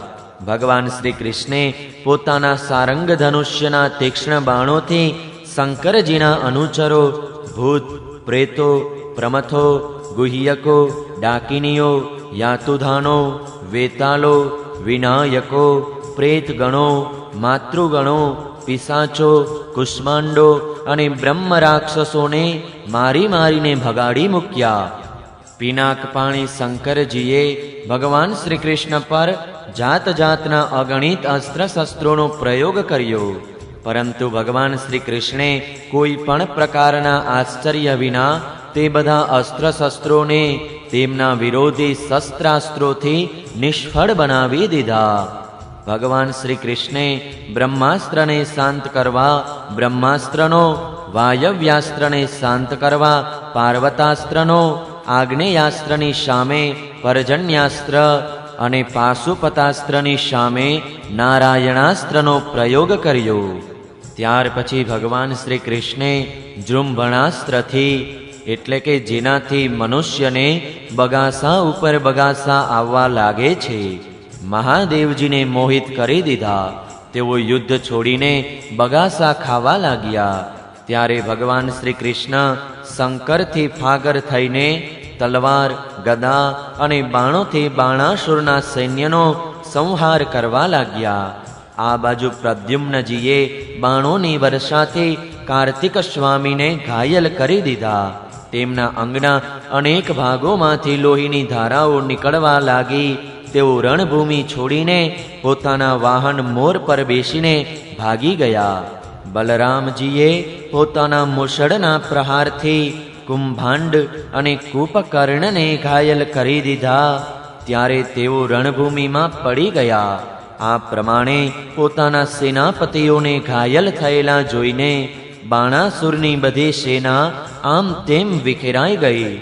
જ્યારે રથ પર બેઠેલા બાણાસુરે જોયું કે શ્રી કૃષ્ણ વગેરેના પ્રહારથી મારી સેના આમ તેમ વિખેરાઈ ગઈ છે, ત્યારે તે બહુ ભારે ક્રોધિત થયો. તે ચીઢાઈને સાત્યકીની સામેથી ભગવાન શ્રી કૃષ્ણ પર આક્રમણ કરવા દોડી આવ્યો. પરીક્ષિત, રણમાં મદોન્મત બાણાસુરે પોતાના 1000 હાથોથી એક સાથે 500 ધનુષ્યો ખેંચીને દરેક ધનુષ્ય પર 2 બાણ ચડાવ્યા. પરંતુ ભગવાન શ્રી કૃષ્ણે એકી સાથે તેના બધા ધનુષ્ય કાપી નાખ્યા અને સારથી, રથ તથા ઘોડાને પણ ધરાશાયી કરી દીધા. અને પછી શંખ ધ્વનિ કર્યો. કોટરા નામની એક દેવી બાણાસુરની ધર્મની માં હતી. તે પોતાના ભક્ત પુત્રના પ્રાણોની રક્ષા માટે માથાના વાળ વિખેરીને નગ્ન થઈ ભગવાન શ્રી કૃષ્ણની સામે આવીને ઊભી રહી ગઈ. ભગવાન શ્રી કૃષ્ણે તેના પર દ્રષ્ટિ ન પડી જાય તે માટે પોતાનું મુખ ફેરવી લીધું અને તેઓ બીજી બાજુ જોવા લાગ્યા. ત્યારે બાણાસુર ધનુષ્ય કપાઈ જવાથી અને રથહીન થઈ જવાથી પોતાના નગરમાં ચાલ્યો ગયો. આ બાજુ જ્યારે ભગવાન શંકરના ભૂતગણો આમ તેમ ભાગી ગયા, ત્યારે તેમનો છોડેલો 3 મસ્તકો અને 3 પગવાળો જ્વર, એટલે કે તાવ 10 દિશાઓમાં બળતો રહીને ભગવાન શ્રી કૃષ્ણ તરફ દોડ્યો. ભગવાન શ્રી કૃષ્ણે તેને પોતાની તરફ આવતો જોઈને તેનો સામનો કરવા માટે પોતાનો જ્વર, એટલે કે તાવ છોડ્યો. હવે વૈષ્ણવ અને માહેશ્વર બંને જ્વર પરસ્પર લડવા લાગ્યા. છેવટે વૈષ્ણવ જ્વરના તેજથી માહેશ્વર જવ પીડિત દુઃખી થઈને પુકારવા લાગ્યો અને અત્યંત ભયભીત થઈ ગયો. જ્યારે તેને અન્ય કોઈ જગ્યાએ રક્ષણ ન મળ્યું, ત્યારે તે ખૂબ નમ્રતાપૂર્વક હાથ જોડીને શરણમાં લેવા માટે ભગવાન શ્રી કૃષ્ણને પ્રાર્થના કરવા લાગ્યો. જ્વરે સ્તુતિ કરતા કહ્યું, પ્રભુ, આપની શક્તિ અનંત છે. આપ બ્રહ્માદિ ઈશ્વરોના પણ પરમ મહેશ્વર છો. આપ સર્વના આત્મા અને સર્વ સ્વરૂપ છો. આપ અદ્વિતીય અને કેવલ જ્ઞાન સ્વરૂપ છો. સંસારની ઉત્પત્તિ, સ્થિતિ અને સંહારના આપ જ કારણ છો. શ્રુતિઓ દ્વારા આપનું જ વર્ણન અને અનુમાન કરવામાં આવે છે. આપ સમસ્ત વિકારોથી રહિત સ્વયં બ્રહ્મ છો. હું આપને પ્રણામ કરું છું. કાલ, દૈવ, કર્મ, જીવ, સ્વભાવ, સૂક્ષ્મભૂત, શરીર, શુત્રાત્મા, પ્રાણ, અહંકાર, 11 ઇન્દ્રિયો અને 5 ભૂત, આ બધાનો સંધાત લિંગ શરીર અને બિંજાકુર. ન્યાય પ્રમાણે તેનાથી કર્મ અને અકર્મ, તેનાથી ફરી લિંગ શરીરની ઉત્પત્તિ, આ બધું આપની માયા જ છે. એ માયાના નિષેધની આપ પરમ અવધિ છો. હું આપને શરણે આવ્યો છું. પ્રભુ, આપ આપની લીલાથી જ અનેક રૂપો ધારણ કરો છો અને દેવતાઓ, સાધુ મહાત્માઓ તથા લોક મર્યાદાઓનું પાલન પોષણ કરો છો. સાથે સાથે દુરાચારી અને હિંસક અસુરોનો સંહાર પણ કરો છો. આપનો આ અવતાર પૃથ્વીનો ભાર ઉતારવા માટે જ થયો છે. પ્રભુ, આપના શાંત, ઉગ્ર અને અત્યંત ભયાનક, સહી ન શકાય તેવા તેજ જ્વરથી હું બહુ વ્યાકુળ થઈ રહ્યો છું. ભગવાન, દેહધારી જીવોને ત્યાં સુધી તાપ સંતાપ રહે છે જ્યાં સુધી તેઓ આશાના ફંદામાં ફસાયેલા રહેવાથી આપના ચરણ મૂળને સેવતા નથી. ભગવાન શ્રી કૃષ્ણે કહ્યું, ત્રિશિરા, હું તારા પર પ્રસન્ન છું. હવે તું મારા જ્વરથી નિર્ભય થઈ જા. સંસારમાં જે કોઈ આપણા બંનેના સંવાદનું સ્મરણ કરશે તેને તારાથી કોઈ ભય રહેશે નહીં. ભગવાન શ્રી કૃષ્ણના આ પ્રમાણે કહેવાથી માહેશ્વર જ્વર તેમને પ્રણામ કરીને ચાલ્યો ગયો. ત્યાં સુધીમાં બાણાસુર રથમાં બેસીને ભગવાન શ્રી કૃષ્ણ સાથે યુદ્ધ કરવા ફરીથી આવી પહોંચ્યો. પરીક્ષિત, બાણાસુરે 1000 હાથોમાં જાત જાતના હથિયારો રાખેલા હતા. હવે તે બહુ જ ક્રોધપૂર્વક ચક્રપાણી ભગવાન પર બાણ વર્ષાવવા લાગ્યો. જ્યારે ભગવાન શ્રી કૃષ્ણે જોયું કે બાણાસુરે તો બાણોની જડી વર્ષાવવા માંડી છે, ત્યારે તેઓ તીક્ષ્ણ ધારવાળા ચક્રથી તેની ભુજાઓ કાપવા લાગ્યા, જાણે કોઈ વૃક્ષની શાખાઓ કાપી રહ્યું હોય. જ્યારે ભક્તવત્સલ ભગવાન શંકરજીએ જોયું કે બાણાસુરની ભુજાઓ છેદાઈ રહી છે, ત્યારે તેઓ ચક્રધારી ભગવાન શ્રી કૃષ્ણ પાસે આવીને તેમની સ્તુતિ કરવા લાગ્યા. ભગવાન શંકરજીએ કહ્યું, ત્વમ હિ બ્રહ્મા પરમ જ્યોતિર ગૂઢમ બ્રહ્મણિ વાંગ્મયે યમ પશ્યન્ત્યમલાત્માન આકાશામિવ કેવલમ. પ્રભુ, આપ વેદ મંત્રોમાં તાત્પર્ય રૂપે છુપાયેલા પરમ જ્યોતિ સ્વરૂપ પરબ્રહ્મ છો. શુદ્ધ હૃદય મહાત્માઓ આપના આકાશ જેવા સર્વવ્યાપક અને નિર્વિકાર સ્વરૂપનો સાક્ષાત્કાર કરે છે. આકાશ આપની નાભી છે, અગ્નિ મુખ છે અને જલ વીર્ય છે. સ્વર્ગ આપનું શ્રીમસ્તક, દિશાઓ કાન અને પૃથ્વી આપના ચરણ છે. ચંદ્રમા મન, સૂર્ય નેત્ર અને હું સ્વયં શિવ આપનો અહંકાર છું.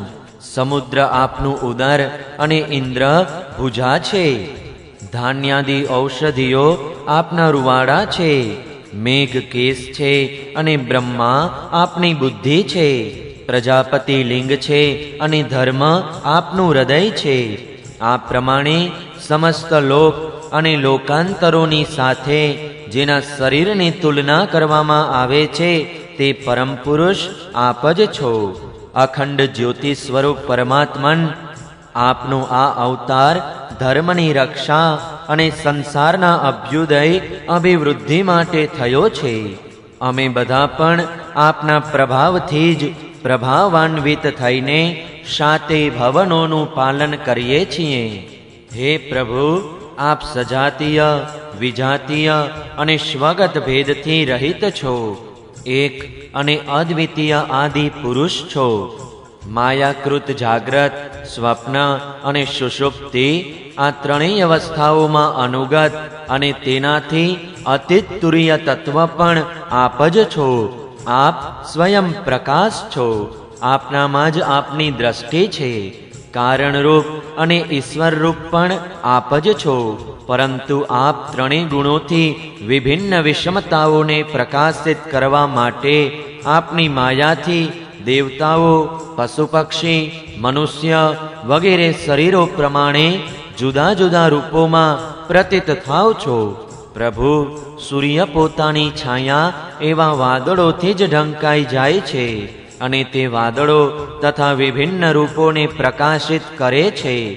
તે જ પ્રમાણે આપ સ્વયં પ્રકાશ છો, પરંતુ ગુણો દ્વારા જાણે ઢંકાઈ જાઓ છો અને સમસ્ત ગુણો તથા ગુણાભિમાની જીવોને પ્રકાશિત કરો છો. વાસ્તવમાં આપ અનંત છો. ભગવાન, આપની માયાથી મોહિત થઈને લોકો પત્ની, પુત્ર દેહ, ઘર વગેરેમાં આસક્ત થઈ જાય છે અને પછી દુઃખના અપાર સમુદ્રમાં ગોથા ખાય છે. સંસારના મનુષ્યોને આ માનવ દેહ આપે અત્યંત કૃપા કરીને આપ્યો છે. જે મનુષ્ય તે પ્રાપ્ત કરીને પણ પોતાની ઇન્દ્રિયોને વશમાં રાખતો નથી અને આપના ચરણ કમળોનો આશ્રય નથી લેતો, તેમનું સેવન નથી કરતો, તેનું જીવન અત્યંત શોચનીય છે અને તે પોતે જ પોતાને ઠગનારો છે. પ્રભુ, આપ સમસ્ત પ્રાણીઓના આત્મા, પ્રિયતમ અને ઈશ્વર છો. જે મૃત્યુનો કોળિયો છે એવો મનુષ્ય આપને છોડી દે છે અને અનાત્મ, દુઃખરૂપ અને તુચ્છ વિષયોમાં સુખ બુદ્ધિ કરીને તેની પાછળ ભટકે છે. તે એટલો મૂર્ખ છે કે અમૃત છોડીને વિષપાન કરી રહ્યો છે. હું બ્રહ્મા, તમામ દેવતાઓ અને વિશુદ્ધ હૃદયવાળા ઋષિમુનિઓ બધી રીતે અને સર્વાત્મ ભાવથી આપના શરણાગત છીએ, કેમ કે આપ જ અમારા બધાના આત્મા, પ્રિયતમ અને ઈશ્વર છો. આપ જગતની ઉત્પત્તિ, સ્થિતિ અને પ્રલયના કારણ છો. આપ બધામાં સમાન, પરમ શાંત, બધાના સુહૃદ, આત્મા અને ઈષ્ટદેવ છો. આપ એક, અદ્વિતીય અને જગતના આધાર તથા અધિષ્ઠાન છો. હે પ્રભુ, અમે બધા સંસારથી મુક્ત થવા માટે આપને ભજીએ છીએ. હે દેવ, આ બાણાસુર મારો પ્રિય ભક્ત છે, કૃપા પાત્ર અને સેવક છે. મેં તેને અભયદાન આપ્યું છે. પ્રભુ, જે રીતે તેના પરદાદા દૈત્યરાજ પ્રહલાદ પર આપે કૃપા કરી હતી, તેવી જ કૃપા આ બાણાસુર પર કરો. ભગવાન શ્રી કૃષ્ણે કહ્યું, ભગવાન, તમારી વાત માનીને જેવું તમે ઈચ્છો છો હું આને નિર્ભય કરી દઉં છું. આપે પહેલા તેના વિશે જેવો નિશ્ચય કર્યો હતો તે પ્રમાણે મેં તેની ભુજાઓ કાપીને તમારા નિર્ણયનું અનુમોદન કર્યું છે. હું જાણું છું કે બાણાસુર દૈત્યરાજ બલિનો પુત્ર છે, તેથી હું પણ તેનો વધ કરી શકતો નથી, કેમ કે પ્રહલાદને વરદાન આપ્યું છે કે હું તમારા વંશમાં પેદા થનારા કોઈ પણ દૈત્યનો વધ નહીં કરું. આ અસુરોનો ગર્વ ઉતારવા માટે જ મેં આની ભુજાઓ છેદી નાખી છે. આની બહુ મોટી સેના પૃથ્વી માટે ભારરૂપ બની રહી હતી, તેથી મેં તેનો સંહાર કરી દીધો છે.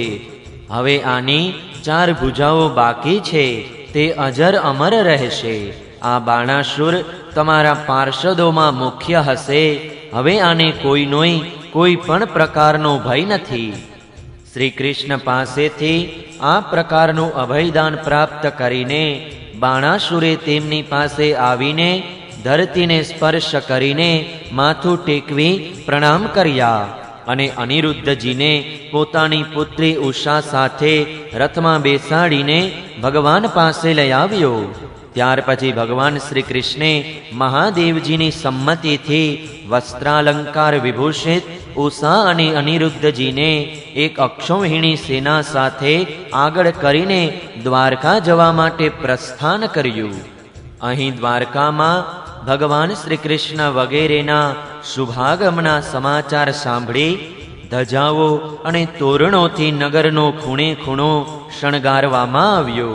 મોટા મોટા માર્ગો અને ચોતરાઓ પર ચંદનના જળથી છંટકાવ કરવામાં આવ્યો હતો. બજારો શણગારવામાં આવ્યા.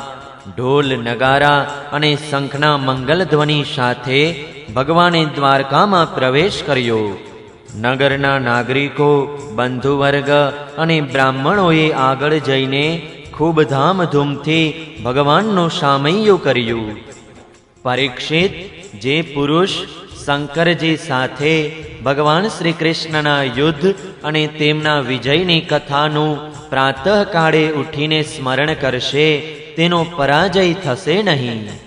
10મા સ્કંદના ઉત્તરાર્ધ અંતર્ગત અનિરુદ્ધને લઈને આવવું નામનો 63મો અધ્યાય સમાપ્ત. જય શ્રી કૃષ્ણ. ઓમ નમો ભગવતે વાસુદેવાય. 64મો અધ્યાય નૃગરાજાની કથા। શ્રી સુકદેવજી કહે છે, પ્રિય પરીક્ષિત, એક દિવસ સાંબ, પ્રદ્યુમ્ન, ચારુભાનુ અને ગદ વગેરે યાદવ કુમારો ફરવા માટે ઉપવનમાં ગયા। ત્યાં વધારે વખત રમતા હોવાથી તેમને તરસ લાગી। તેઓ આમ તેમ પાણી શોધતા એક કૂવા પાસે ગયા। તેમાં પાણી તો હતું નહીં, પરંતુ તેમાં એક બહુ જ વિચિત્ર પ્રાણી જોવા મળ્યું। તે પ્રાણી પર્વતના જેવો આકારવાળો એક કાચંડો હતો। તેને જોઈને તેઓ આશ્ચર્યચકિત થઈ ગયા। તેમના હૃદયમાં કરુણા પેદા થઈ અને તેને બહાર કાઢવાનો પ્રયત્ન કરવા લાગ્યા। પરંતુ જ્યારે રાજકુમારો કૂવામાં પડેલા તે કાચંડાને ચામડા અને સૂતરના દોરડા વડે પણ બહાર કાઢી ન શક્યા, ત્યારે કુતૂહલવશ તેમણે આ આશ્ચર્યજનક વાત ભગવાન શ્રી કૃષ્ણની પાસે જઈને કહી। જગતના જીવનદાતા કમલનયન ભગવાન શ્રી કૃષ્ણ તે કૂવા પર આવ્યા। તેને જોઈને ભગવાને ડાબા હાથથી અનાયાસે જ તેને બહાર કાઢ્યો। ભગવાન શ્રી કૃષ્ણના કર કમળનો સ્પર્શ થતાં જ તે કાચંડાનું રૂપ છોડી તપાવેલા સુવર્ણ જેવા વર્ણનો સ્વર્ગનો દેવતા બની ગયો। તેના શરીર પર અદ્ભુત વસ્ત્ર, આભૂષણો અને પુષ્પોના હાર શોભી રહ્યા હતા। જો કે ભગવાન શ્રી કૃષ્ણ જાણતા હતા કે આ દિવ્ય પુરુષને કાચંડાની યોની કેમ મળી હતી, તેમ છતાં તે કારણની સર્વસાધારણને જાણ થાય, તેથી તેમણે તે દિવ્ય પુરુષને પૂછ્યું, મહાભાગ્યશાળી, તમે તો બહુ જ સુંદર છો, તમે કોણ છો? હું તો એવું સમજું છું કે તમે અવશ્ય કોઈ શ્રેષ્ઠ દેવતા છો। હે મંગલમૂર્તિ, ક્યાં કર્મના ફળ સ્વરૂપ તમારે આ યોનિમાં આવવું પડ્યું હતું? વાસ્તવમાં તમે આ યોનિને યોગ્ય નથી। અમે તમારું પૂર્વ વૃત્તાંત જાણવા ઈચ્છીએ છીએ। જો તમે અમને લોકોને તે જણાવવાનું ઉચિત સમજતા હો તો તમારો પરિચય આપો। શ્રી સુકદેવજી કહે છે, પરીક્ષિત, જ્યારે અનંતમૂર્તિ ભગવાન શ્રી કૃષ્ણે રાજા નૃગને આ પ્રમાણે પૂછ્યું, ત્યારે તેમણે પોતાનો સૂર્ય જેવો પ્રકાશમાન મુગટ નમાવીને ભગવાનને પ્રણામ કર્યા અને આ પ્રમાણે કહેવા લાગ્યો। રાજા નૃગ બોલ્યા, પ્રભુ, હું મહારાજ ઇક્ષ્વાકુનો પુત્ર નૃગ છું। જ્યારે કોઈએ આપની સામે દાતાઓની ગણતરી કરી હશે, ત્યારે તેમાં મારું નામ પણ આપના કાને અવશ્ય પડ્યું હશે। પ્રભુ, આપ સમસ્ત પ્રાણીઓની એક એક વૃત્તિના સાક્ષી છો। ભૂત અને ભવિષ્યનો ભેદ આપના જ્ઞાનમાં કોઈ પ્રકારની અડચણ ઊભી કરી શકતો નથી। તેથી આપનાથી અજાણ્યું છે જ શું? કાળ આપની દ્રષ્ટિને રોકી શકતો નથી, તેમ છતાં આપની આજ્ઞા છે તો હું આપને જણાવું છું। ભગવાન, પૃથ્વીના જેટલા રજકણ છે, આકાશમાં જેટલા તારા છે અને વરસાદના જેટલા જળબિંદુઓ છે, મેં તેટલી ગાયો દાનમાં આપી હતી। તે પણ બધી દૂધવાળી, યુવાન, શાંત, સુંદર, સુલક્ષણોવાળી અને કપિલા ગાયો હતી। તે બધી ગાયો મેં સાત્વિક ધનથી પ્રાપ્ત કરી હતી। તે ગાયો વાછડા સાથે હતી। તેમના શિંગડા સોનાથી મઢાવ્યા હતા અને ખરીઓ ચાંદીથી। તેમને હાર, વસ્ત્ર અને આભૂષણોથી શણગારી હતી।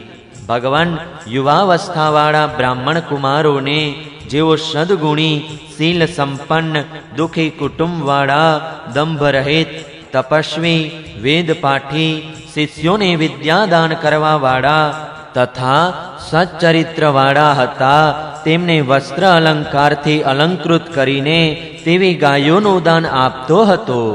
આ પ્રમાણે મેં ઘણી બધી ગાયો, પૃથ્વી, સુવર્ણ, આવાસ, ઘોડા, હાથી, દાસીઓ સહિત કન્યાઓ, તલના પર્વત, ચાંદી, સૈયા, વસ્ત્રો, રત્નો, ઘરનું રાચર ચીલું અને રથ વગેરેનું દાન કર્યું હતું।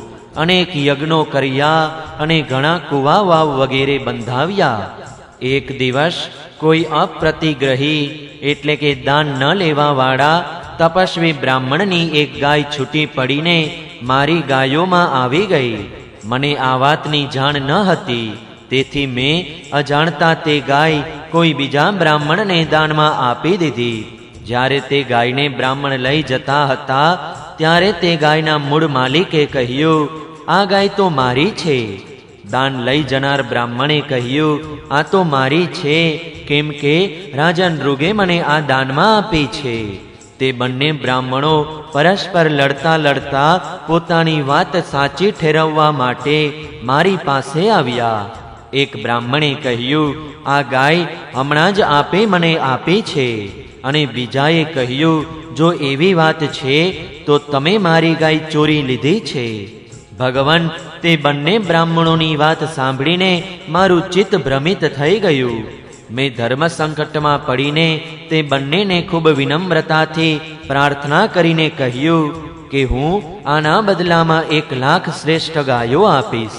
તમે લોકો મને આ ગાય આપી દો. હું આપ લોકોનો સેવક છું.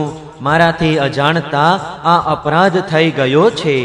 મારા ઉપર તમે લોકો કૃપા કરો અને મને આ મોટા કષ્ટમાંથી અને ઘોર નરકમાં પડતા બચાવી લો. રાજન, મારે આના બદલામાં કાંઈ ન જોઈએ. આવું કહીને ગાયનો માલિક ચાલ્યો ગયો. તમે આ ગાયના બદલામાં 1,00,000 ઉપરાંત 10,000 વધારાની ગાયો આપો તો પણ હું તે લેવાનો નથી. આ પ્રમાણે કહીને બીજો બ્રાહ્મણ પણ ચાલ્યો ગયો. દેવાધિદેવ જગદીશ્વર ત્યાર પછી મારું આયુષ્ય પૂરું થતાં યમરાજાના દૂત આવ્યા અને મને યમપુરીમાં લઈ ગયા. ત્યાં યમરાજાએ મને પૂછ્યું, રાજન, તમે પહેલા તમારા પાપનું ફળ ભોગવવા ઈચ્છો છો કે પુણ્યનું? તમારા દાન અને ધર્મના ફળ સ્વરૂપ તમને એવો દિવ્યલોક પ્રાપ્ત થશે જેની કોઈ સીમા નથી. ભગવાન, ત્યારે મેં યમરાજાને કહ્યું, દેવ, પહેલા હું મારા પાપનું ફળ ભોગવવા ઈચ્છું છું. અને તે જ ક્ષણે યમરાજાએ કહ્યું, જાઓ, તમે અધમ યોનિમાં પડો. તેમના આ પ્રમાણે કહેતા જ ત્યાંથી પતન પામતા જ મેં પોતાને કાચંડો થયેલો જોયો. પ્રભુ, હું બ્રાહ્મણોનો સેવક, ઉદાર, દાની અને આપનો ભક્ત હતો. મને એ વાતની ઉત્કટ અભિલાષા હતી કે કોઈ રીતે આપના દર્શન થઈ જાય. આ પ્રમાણે આપની કૃપાથી મારા પૂર્વજન્મોની સ્મૃતિ નષ્ટ થઈ નથી. ભગવાન, આપ પરમાત્મા છો. મોટા મોટા શુદ્ધ હૃદયના યોગેશ્વરો ઉપનિષદોની દ્રષ્ટિથી પોતાના હૃદયમાં આપનું ધ્યાન કરતા રહે છે. ઇન્દ્રિયાતીત પરમાત્મન સાક્ષાત આપ મારા નેત્રો સમક્ષ કઈ રીતે આવી ગયા? કેમ કે હું તો અનેક પ્રકારના વ્યસનો, દુઃખદ કર્મોમાં ફસાઈને આંધળો થઈ રહ્યો હતો. આપના દર્શન તો ત્યારે થાય છે જ્યારે સંસાર ચક્રમાંથી છૂટવાનો સમય આવે છે. દેવતાઓના પણ આરાધ્ય દેવ પુરુષોત્તમ ગોવિંદ, આપ જ વ્યક્ત અને અવ્યક્ત, જગત અને જીવોના સ્વામી છો. અવિનાશી અચ્યુત, આપ પવિત્ર કીર્તિ છો. અંતર્યામી નારાયણ, આપ જ સમસ્ત વૃત્તિઓ અને ઇન્દ્રિયોના સ્વામી છો. પ્રભુ શ્રી કૃષ્ણ, હું હવે દેવલોકમાં જઈ રહ્યો છું. આપ મને આજ્ઞા આપો. આપ એવી કૃપા કરો કે ગમે ત્યાં હો પણ મારું ચિત્ત કેવળ આપના ચરણોમાં જ પરોવાયેલું રહે. આપ સમસ્ત કાર્ય કારણ રૂપે વિદ્યમાન છો. આપની શક્તિ અનંત છે અને આપ સ્વયં બ્રહ્મ છો. આપને હું નમસ્કાર કરું છું. સચ્ચિદાનંદ સ્વરૂપ અંતર્યામી વાસુદેવ શ્રી કૃષ્ણ, આપ સમસ્ત યોગોના સ્વામી યોગેશ્વર છો. હું આપને વારંવાર નમસ્કાર કરું છું. રાજા નૃગે આ પ્રમાણે કહીને ભગવાનની પ્રદક્ષિણા કરી અને પોતાના મુગટથી તેમના ચરણોનો સ્પર્શ કરીને પ્રણામ કર્યા. પછી તેમની આજ્ઞા લઈને બધાની સામે જ તેઓ શ્રેષ્ઠ વિમાનમાં બેસી ગયા. રાજા નૃગના ગયા પછી બ્રાહ્મણોને માન આપવાવાળા ધર્માત્મા દેવકી પુત્ર ભગવાન શ્રી કૃષ્ણ ક્ષત્રિયોને ઉપદેશ આપવા માટે ત્યાં ઉપસ્થિત પોતાના પુત્રાદિ પરિવારને કહેવા લાગ્યા, જે લોકો અગ્નિ જેવા તેજસ્વી છે તે પણ બ્રાહ્મણોનું થોડુંક ધન હડપ કરીને પચાવી શકતા નથી. પછી જે અભિમાનથી વ્યર્થ પોતાને સમર્થ માનતા હોય તેવા રાજાઓને તો ક્યાંથી પચે. હું હળાહળ ઝેરને ઝેર નથી માનતો, કેમ કે તેનો ઉપાય થઈ શકે છે. ખરેખર તો બ્રાહ્મણોનું ધન એ જ પરમ વિષ છે. તેને પચાવવા માટે પૃથ્વી પર કોઈ ઔષધ, કોઈ ઉપાય નથી. હળાહળ વિષ માત્ર ખાનારના જ પ્રાણ હરે છે, અને અગ્નિ પણ જલ દ્વારા શાંત થાય છે. પરંતુ બ્રાહ્મણના ધનરૂપી અરણીમાંથી જે અગ્નિ ઉત્પન્ન થાય છે તે સંપૂર્ણ કુળને મૂળ સાથે બાળી નાખે છે. બ્રાહ્મણનું દ્રવ્ય જો તેની પૂરેપૂરી સંમતિ લીધા વિના ભોગવવામાં આવે તો તે ભોગવનાર, તેના સંતાનો અને પૌત્રો એ 3 પેઢીનો નાશ કરે છે. પરંતુ જો બળાત્કારથી કે હઠથી છીનવી લીધેલું કે ખૂંચવી લીધેલું બ્રાહ્મણનું દ્રવ્ય ખાવામાં આવે તો તે વિપ્રનું ધન પોતાની પૂર્વની 10 પેઢી અને પોતાના પછીની 10 પેઢીનો નાશ કરે છે. જે મૂર્ખ રાજાઓ પોતાની સત્તાના અભિમાનમાં અંધ બનીને બ્રાહ્મણોનું ધન હડપ કરવા ચાહે છે, તેમણે સમજવું જોઈએ કે તેઓ જાણી જોઈને નરકમાં જવાનો રસ્તો બનાવી રહ્યા છે. તેમને ખબર નથી કે તેમને અધઃપતનના કેવા ઊંડા ખાડામાં પડવું પડશે.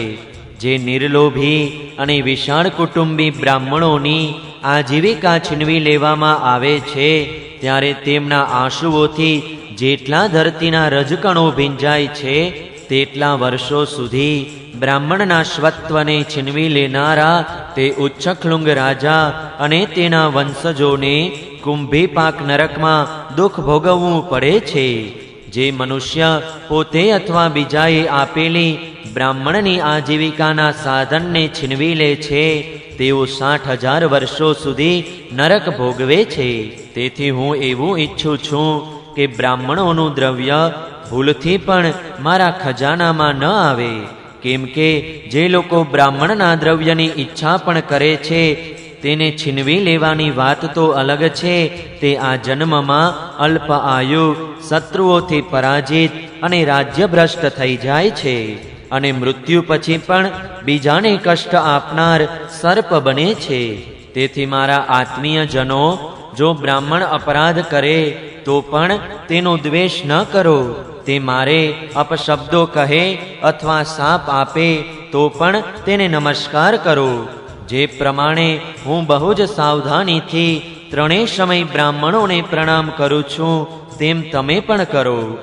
જે મારી આ આજ્ઞાનું ઉલ્લંઘન કરશે તેને હું ક્ષમા નહીં કરું, સજા કરીશ. જો બ્રાહ્મણના દ્રવ્યનું અપહરણ થઈ જાય તો તે અપહરણ કરનારને ભલે અજાણતા આ અપરાધ થયો હોય તો પણ અધઃપતનના ખાડામાં નાખી દે છે. જેમ બ્રાહ્મણની ગાયે અજાણતા તેને લેનારા રાજા નૃગને નરકમાં નાખી દીધા હતા. પરીક્ષિત, સમસ્ત લોકોને પવિત્ર કરવા વાળા ભગવાન શ્રી કૃષ્ણ દ્વારકાવાસીઓને આ પ્રમાણે ઉપદેશ આપીને પોતાના મહેલમાં પધારી ગયા.